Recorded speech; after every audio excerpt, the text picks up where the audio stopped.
नमस्कार, बहुत बहुत स्वागत है आपका एनडीटीवी की इस खास पेशकश में। चुनावी सफ़र में हम लोग चुनावों के जो चर्चित चेहरे हैं वो आपके सामने लेते आए हैं। आज बाहर निकले हैं, यूपी में हैं, सैफई में हैं और हमारे साथ इस वक्त डिम्पल जी जुड़ रहे हैं। डिम्पल यादव जी, बहुत बहुत स्वागत है आपका एनडीटीवी इंडिया पर। डिम्पल यादव जी चौथी बार अपनी किस्मत आजमा रही हैं लोकसभा में। 3 बार की सांसद हैं, सिटिंग एमपी भी हैं मैनपुरी से। 15 साल हो गए डिम्पल जी राजनीतिक सफ़र को आपके। 2009 से अगर मैं शुरू करूं, अब रम गई हैं, मज़ा आ रहा है? नहीं, अब मज़ा तो मतलब क्या है, बट ठीक है, अब आई एम लाइक इधर हैं तो हैं अब बस। क्या आपने कभी सोचा था कि इतना लंबा सियासी सफ़र होने वाला है? नहीं, I don't think so, because क्योंकि हम आर्मी बैकग्राउंड से आए थे, तो आई नेवर थॉट कि लाइक हमारे लिए politics I ever be in politics और समथिंग लाइक दैट। तो अब जब 15 साल हो गए हैं, पीछे मुड़ के आप देखते हैं तो कैसे लगते हैं 15 साल अपने जीवन के आपको? 15 साल कैसे अच्छे लगते हैं, मतलब I have grown I think in the last 15 years and everybody grows with time I think and with their own experiences, तो थोड़ा बहुत जागरूक हो गए हैं। You have seen everything. First elections you lost, सिंधे ने आप निर्विरोध चुनी गई। मेरे ख्याल से पहली महिला सांसद थी जो निर्विरोध चुनकर संसद में पहुंची। फिर आपने उस कॉन्स्टिट्यूंसी को रिप्रेजेंट किया पिछली बार जिसको नेताजी रिप्रेजेंट कर रहे थे, यानी मैनपुरी। सब कुछ देखा आपने। साथ साथ घर में बच्चे भी थे, बच्चे बड़े हो रहे थे। इनफैक्ट अदिति तो अब कैंपेन भी कर रही हैं आपके लिए। तो ये डुअल रिस्पॉन्सिबिलिटी में कितनी डिफ़िकल्टीज आई? थोड़ा बहुत तो आया, but I always give preference to like my children and my like house more. And अब क्योंकि आप कह रहे हैं बच्चे बड़े हो गए हैं, विच इज़ वेरी ट्रू, तो I am much more relax now.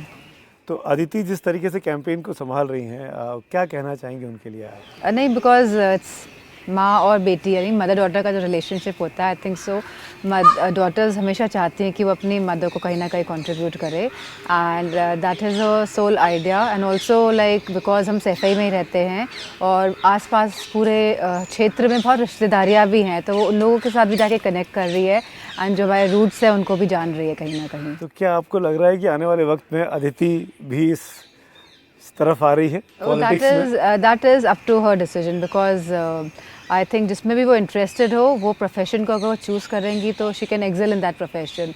And किसी तरह का हम उसको लाइक कह नहीं सकते, मतलब दबाव नहीं बना सकते कि she has to do this और she has to be in politics. अगर मैं आपके बारे में बात करूं डिम्पल जी, 15 साल के इस राजनीतिक करियर में अगर आपको सेल्फ असेसमेंट करना हो तो आप अपने आप को कैसे रेट करती हैं as a politician?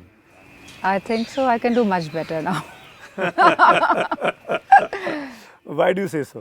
Because like initially मैं थोड़ी introvert type of a person थी, but now I've become a little like extrovert, and it's a different like you know अब different मैं एक pedestal पे खड़ी हूँ, I feel, yeah. जब संसद में भाषण देती हैं, प्रिपरेशंस करने पड़ते हैं, आपको कहा जाता है पार्टी की तरफ से कि फला स्पीच आपको देनी है, इस पे स्पीकर हैं इस टॉपिक पे, तो कैसे प्रिपेयर करती है? How do you gather information? You have a team? Oh yes, we have a team, and थोड़ा बहुत अपना like social media इंटरनेट से देख के we just do it. ऐसा कोई पॉलिटिशियन है जिसको आप फॉलो करते हैं पास से कि उनके जैसे ओरेटर होना चाहिए, उनके जैसे डिलीवरी होनी चाहिए? कौन किसको देख के इंस्पिरेशन मिलती है आपको? आई थिंक पार्लियामेंट में बहुत लोग हैं जो बहुत अच्छा बोलते हैं, and it depends upon the basically जो इश्यूज आते हैं, and everybody represents different issues in their own peculiar and special way, तो बहुत सारे लोग हैं। कुछ नाम लीजिए ना। I think Shashi Tharoor is very good, and Supriya Sule भी अच्छी है। बहुत लोग हैं, मतलब across the parties they are good people. पर आपने जो 2 नाम लिए वो तो इंडिया ब्लॉक के हो गए। उस तरफ से अगर किसी का नाम लेना पड़े? उस तरफ से किसी का नाम, सभी अच्छा बोलते हैं। वही तो है, सब अच्छा बोलते हैं लेकिन करता कोई कुछ नहीं है, that is the whole issue. आपने बड़ी बात कही कि करते बहुत कुछ, करता कोई कुछ नहीं है। इस चुनावी राजनीति में आपको क्या चीज़ सबसे पसंद आ रही है? बिकॉज अब मैं देख रहा हूँ आपको कि आप इंजॉय कर रही है इस इंटरव्यू को भी, आप जवाब खुलकर दे रही हैं, पहले आप संकोच में देती थी। आप किस चीज़ को इंजॉय, क्या चीज़ सबसे पसंद आ रही है आपको? आई थिंक सिंस अब हम इस हैं पॉलिटिक्स में, and since now more comfortable with it, तो politics also field of social work I believe, and आप जितने लोगों की मदद कर ले जाएंगे इस फील्ड में, मुझे लगता है और कहीं इतना आपको वाइड स्कोप नहीं मिलेगा. So that is the best part of politics I think. और ऐसी क्या चीज़ है पॉलिटिक्स में जो पसंद नहीं आ रही है? आपको कई बार लगता होगा कि यार ये सब क्यों है राजनीति में? नहीं, अब जो है वो है, पसंद ना आना तो इट्स नॉट रेलेवेंट, बिकॉज जो चीज़ है वो है. पॉलिटिक्स के बारे में खुद उसके ड्रॉबैक्स हैं तो है, मतलब आप ज़्यादा उसके बारे में कुछ कर नहीं सकते. पर कोई तो ऐसी चीज़ लगती होगी ना जो आपको हर्ट नहीं, करती फॉर मी होगी. Everything is fine I think. Everything is fine. जो मिस रिप्रेजेंटेशन ऑफ फैक्ट्स होता है, इल ट्रीटमेंट ऑफ फैक्ट्स होता है पॉलिटिशियंस के द्वारा, उसको आप कैसे देखती हैं? इट्स वेरी सैड बिकॉज आप निरंतर झूठ बोल देते हैं एंड विदाउट रियलाइजिंग, मतलब कि आप झूठ बोल रहे हैं. एंड स्पेशली जो सनातन धर्म की जो बात करते हैं लोग, एंड उन लोगों के मुंह से जब हम झूठ बोलते हुए सुनते हैं, एंड जब भड़काऊ भाषण सुनते हैं, एंड जब कोई किसी तरह का मतलब ऑपोजिशन नहीं आता है, एंड जो जिस तरह का लोगों के साथ मतलब पिन पॉइंट होना चाहिए कि नहीं ये गलत है बात, तो उस तरह की बात जो गलत को गलत नहीं कहा जाता है, तो that is the thing that really disappoints me. मतलब जहाँ पर झूठ बोला जाए, जहाँ या पर धर्म के नाम पर गलत बात एग्जैक्टली, बयान की जहाँ जाए. गलत बातें बोली जाएं एंड फिर वो लोग छूट जाते हैं, मतलब they are just like roaming around. तो it's that is the thing that disappoints me. अब आपने बड़ा इंटरेस्टिंग और बड़ा इंट्रिगिंग पॉइंट छेड़ दिया है डिम्पल जी. आपको लगता है कि जो लोग इस तरह की गलत बयानी करते हैं पॉलिटिक्स में रहते हुए, पब्लिक फोरम में रहते बट दैट हुए, is I think how politics is, that can also be one thing like. But as a politician don't you think कि आप पॉलिटिशियंस की जिम्मेदारी है ये कि हम Definitely, because politicians are seen as idols and inspiration by the younger generation, and मैं समझती हूँ कहीं ना कहीं फिर वो जो यूथ है उनके स्वभाव को और उनके थॉट प्रोसेस को भी कहीं ना कहीं इफेक्ट करता होगा. अपने सबसे बड़ा विरोधी किसको मानती है राजनीति में? एट प्रेजेंट तो भारतीय जनता पार्टी ही है, because the kind of environment in which the country is right now, it's very sad and लोग इफ़ेक्ट हो रहे हैं इससे. लोगों की स्वभाव और मानसिकता में बदलाव आ रहा है इस सब की वजह से. सो I think at present Bharatiya Janata party. और सबसे अच्छा दोस्त किसको मानती हैं पॉलिटिक्स में? दोस्त तो सब है. बीजेपी के अलावा कि बीजेपी भी? नहीं, बीजेपी में भी अच्छे लोग होंगे, ऐसा नहीं है कि सब सही लोग नहीं होंगे. काफ़ी अच्छे लोग भी हो सकते हैं बीजेपी में. जैसे कौन? अब ठीक है, कौन दोस्त है बीजेपी में आपका? नहीं, it's not matter of being दोस्त या नहीं दोस्त, मतलब लोग अच्छे हर जगह आपको मिल जाएंगे. उन अच्छे दोस्तों को कहते नहीं कि हमारी तरफ आइए, हमारी पार्टी ज्वाइन करिए? ये तो समय का सब खेल है आई बिलीव. डिम्पल जी, एक चीज़ और जानना चाहूँगा मैं आपसे. आपने कभी सोचा कि अपनी पार्टी के अलावा अगर मैं आपसे बोलूं कि नेताजी और अखिलेश जी को और चाचा जी को छोड़ के, प्रोफेसर साहब को छोड़ के किसी एक पॉलिटिशियन को चुनना पड़े कि डिम्पल यादव को उसकी तरह बनना है, तो वो कौन पॉलिटिशियन होगा across all party line minus Samajwadi party? नहीं, डिम्पल यादव को किसी की तरह नहीं बनना आई बिलीव. अच्छा. हाँ, डिम्पल यादव को इम्प्रूव अपॉन हरसेल्फ करना आई बिलीव. उसके लिए क्या होमवर्क कर रही हैं? How are you preparing? I am preparing in my own total speed. अभी 4-5 दिन पहले मुख्यमंत्री आपकी कॉन्स्टिट्यूंसी में आए और बहुत ही 20-21 मिनट के भाषण के दौरान उन्होंने पार्टी पर, फैमिली पर चुन चुन के बहुत से आक्षेप लगाए. मैं ये जानना चाह रहा हूँ, वो ये कह रहे हैं कि ये पार्टी जो है समाजवादी पार्टी, ये माफियाओं की पार्टी है, ये आतंकियों की पार्टी है. मुख्तार अंसारी के में जब अंतिम संस्कार था तो वहाँ फातिहा पढ़ने चले गए, कल्याण सिंह के घर तक नहीं गए. क्या जवाब है आपके पास? मैं समझती हूँ कि इस तरह की जो धारणा और जो ये हेट जो रखते हैं लोग, ये सही बात नहीं है. और जिस तरह अगर हम कहें तो हम जानते हैं कि किस तरह हमारे जो प्रेजेंट के मुख्यमंत्री हैं, इन लोगों ने महिलाओं के प्रति क्या क्या भाषण नहीं दिए थे, उग्र भाषण दिए थे बीते उसमें. तो मैं समझती हूँ कि मुख्यमंत्री जी ने आके बहुत सारी बातें कही होंगी, लेकिन अगर आज हम आप लोगों से पूछें कि जो आपने वादे किए थे, जो आपने कहा था कि आप युवाओं को रोज़गार देंगे, और जिस तरह निरंतर उत्तर प्रदेश में भर्तियां निकाली जाती है, उनको निरस्त किया जाता है पेपर लीक के माध्यम से, और आप उन गिरोह को नहीं पकड़ पा रहे हैं क्योंकि ये आप ही लोग कहीं ना कहीं करा रहे हैं. और जिस तरह रिक्त पद खाली छोड़े गए हैं आज तक, और जिस तरह महिलाओं के संग जघन्य अपराध हो रहे हैं आज उत्तर प्रदेश में, और ये सरकार कोई संज्ञान नहीं ले रही है और कोई सपोर्ट सिस्टम नहीं दे रही है किसी भी तरह का। तो मैं समझती हूँ कहीं ना कहीं इनकी विफलताएं हैं जो इस तरह के इश्यूज़ को पंप अप करती हैं, जिससे कि लोगों के मन में एक गलत तरह का धारणा आए और जो बेसिक इश्यूज़ है उससे डिफ्लेक्ट हो जाए। पर डिम्पल जी, सीएम साहब ने ये भी कहा, योगी जी ने, कि इतने सालों में जब से वो मुख्यमंत्री बने हैं यूपी में कोई दंगा नहीं हुआ, यूपी की महिलाएं बिल्कुल सुरक्षित महसूस कर रही हैं। आप पूरे देश खुद महिला हैं। नहीं, अगर इनकी ये बात बोलना है कि यूपी की महिलाएं सुरक्षित महसूस कर रही हैं, ये अपने आप में झूठ है। अगर आप एनसीआरबी के आंकड़े निकालेंगे तो आपको इसमें दिखेगा कि किस तरह उत्तर प्रदेश में लगातार incidences against violence against women बढ़ रहा है। और इसी के साथ जो घटनाएं उत्तर प्रदेश में हो रही है, जिस तरह कि एसिड फेंक दिया जाता है महिलाओं के मुंह पे, और जिस तरह आपने हाथरस वाले इंसिडेंट को अंजाम दिया, आपने जो जिस तरह उस बेटी की जो बॉडी है, जो उसको अंतिम संस्कार भी सही से आपने नहीं करा पाए, और जिस तरह आपने यहाँ कानपुर साइड में जो एक झोपड़ी में घर में आग लगा दी, क्योंकि बुलडोज़र आपको चलाना था, आपने आग लगा दी और 2 लोग मर गए उसमें। तो मैं समझती हूँ ये एक्सट्रीम जो राजनीति है, ये कहीं ना कहीं लोग इसको नकारेंगे। इल्ज़ाम लगाया कि आप लोग, समाजवादी पार्टी के लोग, ज़मीनों पे कब्जा कर लेते हैं, भ्रष्टाचार को बढ़ावा देते हैं, गुंडों की पार्टी है, इस तरह की समझती हूँ बातें अगर आप की जाती हैं। मैनपुरी में देख लेंगे तो आपको समझ आ जाएगा कि यहाँ पे जो ज़मीनी कब्ज़े की जो बात है वो कौन करवा रहा है। सब भाजपा के लोग हैं। एंड ऑल अराउंड आप देश में भी देखिए कि जो भी भ्रष्टाचारी, जो भी गुंडा, सब भारतीय जनता पार्टी में इनके लोग इंक्लूड कर लेते हैं। तब उनको भ्रष्टाचार नज़र नहीं आता, तब उनको गुंडाई नज़र नहीं आती है।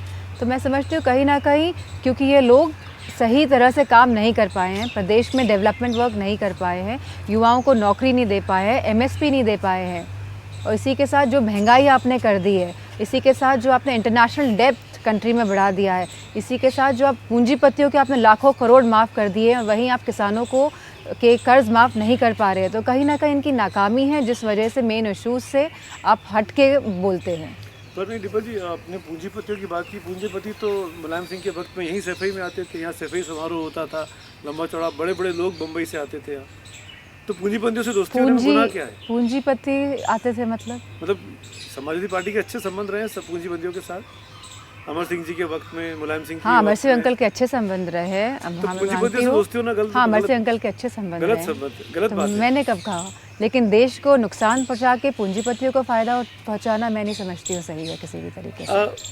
उन्होंने एक बहुत गंभीर इल्ज़ाम लगाया अपने भाषण के दौरान, और शिवपाल जी को लेकर कहा कि उनको प्रसाद बांटने में जो चूरन बांटा जाता है वो चूरन वाली स्थिति हो गई चाचा जी की। मैं समझती हूँ कल मंचों से चाचा जी ने बहुत अच्छा इसका आंसर दिया है, जवाब दिया है कि सबसे पहले तो हमारे आदरणीय मुख्यमंत्री को पता ही नहीं है कि सत्यनारायण जी की कथा के बाद चूरन नहीं बंटता है, प्रसाद बंटता है।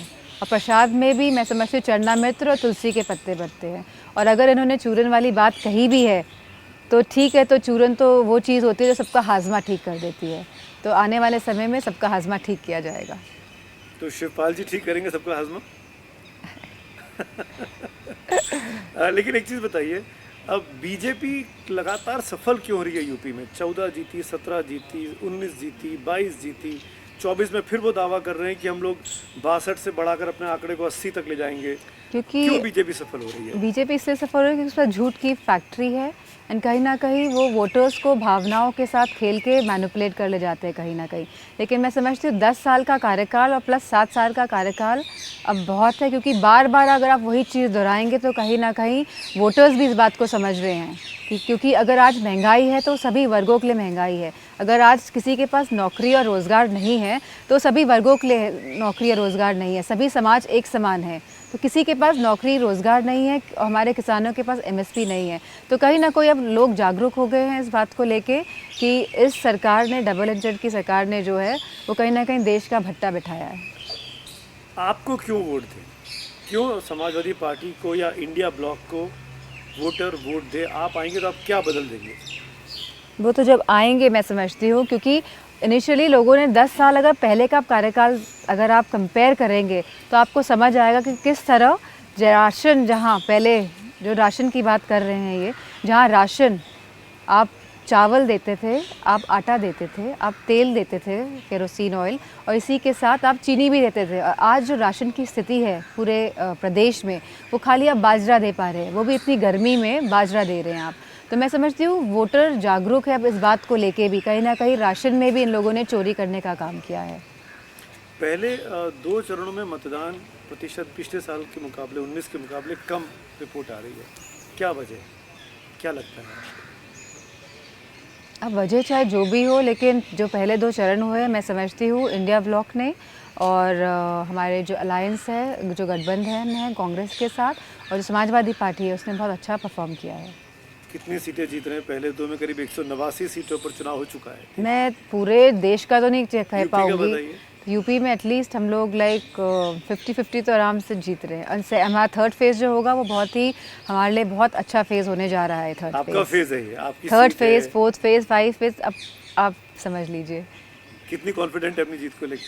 अपनी जीत को लेकर मैं समझती हूँ ये पूरे मैनपुरी हमारे क्षेत्र की जीत होगी, क्योंकि यहाँ पे लोग समझ रहे हैं कि कौन सी सरकार जब आई थी तो उन्होंने परफॉर्मेंस दिया था और लोगों ने एक बदलाव लाए और भारतीय जनता पार्टी को मौका दिया, लेकिन पूरी तरह विफल अब, क्योंकि ये लोग हो गए हैं और लोग समझ गए हैं अब कि किस तरह ये दबाव की राजनीति का प्रयोग करके और लोगों की भावनाओं के साथ खेल के जो वोट हथियाने का जो काम इनका चल रहा है। मैं समझती हूँ कहीं ना कहीं यह निर्णायक साबित होगा। आपने 19 का चुनाव आप हार गई थे कन्नौज में, अब आप उस सीट पे आपने अखिलेश जी को छोड़ दिया है, अपने पति को कि जाओ सुब्रत पाठक से बदला लो, नहीं, और आप आ गई हैं सेफ सीट पर जो नेताजी की सीट है। नहीं, ऐसा नहीं है कि क्योंकि वो कन्नौज हमेशा से आदरणीय राष्ट्रीय अध्यक्ष जी के लिए बहुत ही महत्व वाली सीट रही है, क्योंकि वो अपना पहला चुनाव भी कन्नौज से ही लड़े थे। एंड जो उनके जो वहाँ पे जो लोगों के साथ संपर्क है तो वो एकदम परिवार जैसा ही है, इसीलिए अखिलेश जी जाके चुनाव लड़े हैं वहाँ पे। और मैं समझती हूँ कि भारी संख्या से वो वहाँ पे चुनाव जीतेंगे और कहीं ना कहीं इस बात को लेके भारतीय जनता पार्टी में खलबली भी मची हुई है।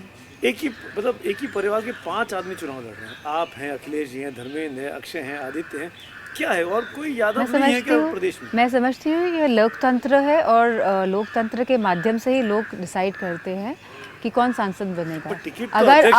अगर आज जनता नहीं चाहती है कि मैं सांसद बनूं तो मुझे नकार सकती है। अगर आज जनता नहीं चाहती है कि अखिलेश जी सांसद बने कन्नौज से तो जनता उन्हें नकार सकती है, लेकिन अगर लोकतंत्र के माध्यम से अगर कोई सांसद बन रहा है तो उस पर क्वेश्चन करना अपने आप में संविधान पे क्वेश्चन करना है, लोकतंत्र पे क्वेश्चन करना है। शुरू के 2 फेज के चुनाव के बाद प्रधानमंत्री के भाषणों में हिंदू मुसलमान, मंगलसूत्र, मुगलिया सोच, ये क्या दर्शाता है? आपने इसको कैसे? ये हमेशा जैसे जैसे चरण आगे बढ़ते हैं भाषा हमेशा से भारतीय जनता पार्टी की बदलती आई है, तो ये हमको समझना पड़ेगा कि ये इसी तरह काम करते हैं, लेकिन हमको अपना काम करना है, ग्रास रूट्स में जाके लोगों को समझाना है कि जो दिक्कतों का सामना हो रहा है मौजूदा सरकार के मिसमैनेजमेंट से हो रहा है कहीं ना कहीं, और रॉन्ग पॉलिसीज़ की वजह से हो रहा है। चुनाव पोलराइज हो रहा है तो आपको लगता है कि नहीं, इस बार मैं नहीं समझती हूँ कि कोई भी चुनाव पोलराइज हो रहा है, चाहे जितनी भी कराने की कोशिश कर लें। बीएसपी के रोल को कैसे देखती हैं इस चुनाव में आप, क्योंकि वो ट्रायंगुलर कॉन्टेस्ट हो गया है, ऐसे लग रहा है कि आपका खेल बिगाड़ रहा है इंडिया ब्लॉक का बहुजन समाज पार्टी? नहीं, कोई इस बार Bahujan Samaj party India block का कोई खेल बिगाड़ पा नहीं रही है। आप कॉन्फिडेंट है कि बीएसपी के लड़ने से आपको कुछ नुकसान नहीं होगा? नहीं, कोई नुकसान नहीं, आपकी सीट पर भी बीएसपी है। नहीं, उससे कोई नुकसान नहीं होगा। कितना बड़ा अंतर होगा जीत का? नहीं, ये मैं नहीं बता पाऊंगी। बताइए ना। नहीं, आप जाके जब आप जाएंगे और मैनपुरी घूमेंगे तब आप लोगों से पूछ लेंगे तो शायद वो आपको बता देंगे। अच्छा, बीजेपी हमेशा सीट बता देती है 370, 400। हाँ। आप लोग नंबर बताते ही नहीं है, ना आप बताते हैं, ना राहुल गांधी बताते हैं, ना अखिलेश जी बताते हैं, ऐसा क्यों? नंबर बताने में इसकी चाहत क्यों है? नहीं, क्योंकि मैं समझती हूँ कि हम इतना सफ़ेद झूठ नहीं बोल सकते हैं। अच्छा, तो अब थोड़ा सा झूठ नहीं बोलते हैं? सफ़ेद झूठ नहीं बोल सकते। आखिर में बिल्कुल आ गया हूँ। आपने किसी शोज में मैंने देखे आपके पुराने, मैं आपको एक पहेली के तौर पे एक व्यक्ति का नाम दूंगा, उसको आपको एक शब्द में डिस्क्राइब करना है, आपकी नज़र में वो कैसे हैं? अदिति यादव, जो स्टार्ट है। एक शब्द में बहुत सारे शब्द हैं। बहुत सारे बताइए, आपकी बेटियां हैं भाई। इंटेलिजेंट, चाचा शिवपाल सिंह यादव, हार्ड वर्किंग, असदुद्दीन ओवैसी आपके कलीग पार्लियामेंट में, अच्छा बोलते हैं, Jaya Bachchan ji, for me adorable, Priyanka Gandhi, Priyanka Gandhi, I have not analysed much, Priyanka Gandhi, she is a good politician, Amit Shah,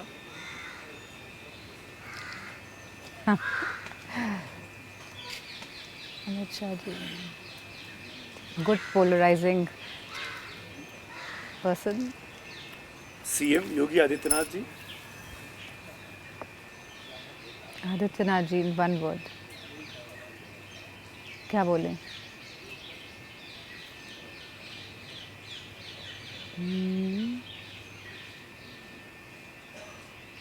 I cannot say much about him. Like काफी I've लंबी चुप्पी ली never, आपने। I've never thought about him. Like so, I cannot say.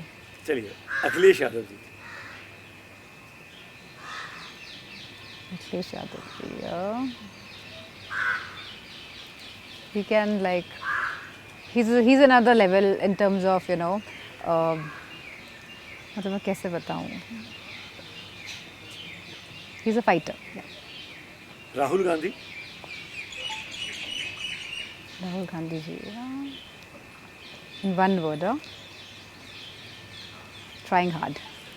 Trying hard, Mayawati ji, Bhavati ji, she is like, she's also a leader. Narendra Modi ji प्रधानमंत्री, He's a good orator.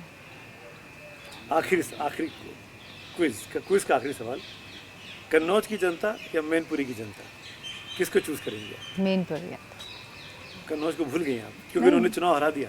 नहीं नहीं भूले नहीं है, कनेक्शन तो हमेशा ही रहेगा कन्नौज से भी और मैनपुरी से, वो अटूट है। आखिर में जाते जाते एनडीटीवी के दर्शकों के जरिए मैं आपसे ये पूछना चाह रहा हूँ, अगर आप चुनाव जीतती हैं तो मैनपुरी के लिए स्पेसिफिकली क्या एक काम है जो सबसे ज़रूरी है जो आप करना चाहेंगी? क्योंकि यहाँ पर पिछले 96 से लगातार आपकी पार्टी के लोग ही सांसद रहे, आपके नहीं, परिवार मैनपुरी के पास में रहे। बहुत क्या काम, कमी है यहाँ पे? नहीं मैनपुरी में बहुत काम हुए हैं, मैं समझती हूँ, चाहे सड़क हो और खाली यहाँ जसवंत नगर की नहीं, पूरा मैनपुरी 5 असेंबली सीट्स में। लेकिन अभी भी लाइक क्योंकि 7 साल हो गए हैं सरकार को गए हुए प्रदेश से, सो बहुत सारे कनेक्शंस गांव टू गांव, उतने अब सड़कें अच्छी नहीं रही है, तो उन सब की मरम्मत कराना है बिलीव। एंड जो हमारा यहाँ पे जो ये मेडिकल कॉलेज जो है, तो इसमें भी लाइक अभी इनाग्रेशन तो मुख्यमंत्री करके गए हैं सुपर स्पेशलिटी का, लेकिन अभी तक वो फंक्शनल स्टेट में नहीं है क्योंकि ये सेंटर पड़ता है और कई आसपास के ज़िलों के लोग यहाँ पे आते हैं, तो इसको ज़्यादा एफिशिएंट बनाना एंड यहाँ पे जो भी सुपर स्पेशलिटी जो ये सेगमेंट खुला है, ये कैसे वर्क करना शुरू हो जाए जिससे कि ज़्यादा से ज़्यादा लोग आके इसका उपयोग कर सकें, मैं समझती हूँ। आप चुनाव लड़ रही हैं, अखिलेश जी चुनाव लड़ रहे हैं, आपके फैमिली में और भी लोग चुनाव लड़ रहे हैं, पर राहुल और प्रियंका ने अब तक क्लियर नहीं किया आपके साथियों ने कि वो चुनाव लड़ेंगे कि नहीं लड़ेंगे। अमेठी रायबरेली का अनाउंसमेंट बाकी है। That is for the party, for the Congress party to decide. वो हमारा कोई अंडरस्टैंडिंग नहीं थी कि अखिलेश भी उतरे मैदान में, हम भी उतरेंगे मैदान नहीं में? नहीं ऐसी कोई अंडरस्टैंडिंग नहीं उस जॉइंट पीसी के बाद लगा कि कुछ हुआ है वहाँ नहीं, पे, understanding was with the seat sharing and जो फिर पार्टी का डिसीजन होता है वो इंडिविजुअल पार्टी का होता है। कांग्रेस पार्टी अपने डिसीजन ले रही है, समाजवादी पार्टी अपने डिसीजन ले रही है। अगर लड़ेंगे तो बेहतर रहेगा या नहीं लड़ेंगे तो बेहतर रहेगा? आई डोंट हैव एनी से इन दैट। अगर मैं कहूँगी तो उससे भी कोई फर्क नहीं पड़ने वाला है। आप मैच्योर पॉलिटिशियन हो गई हैं। मैं आखिर में ये नहीं, कह नॉट सकता एट हूँ all, thank you so much, I take that as a compliment. जिन चीज़ों के जवाब नहीं देना बड़े अच्छे से आपने ढक किया। बहुत बहुत शुक्रिया डिम्पल जी हमसे बात करने के लिए, thank you so much NDTV से जुड़ने के लिए। तो ये थी डिम्पल यादव अपनी बातों को खुलकर रखते हुए इस उम्मीद में कि इस बार फिर जहाँ मैनपुरी में समाजवादी पार्टी का परचम एक बार फिर लहराएगा, इस डिम्पल जी ने हमारे साथ अपने मन की बात की है। बाकी तो मैनपुरी की जनता को तय करना है। Thanks for watching NDTV.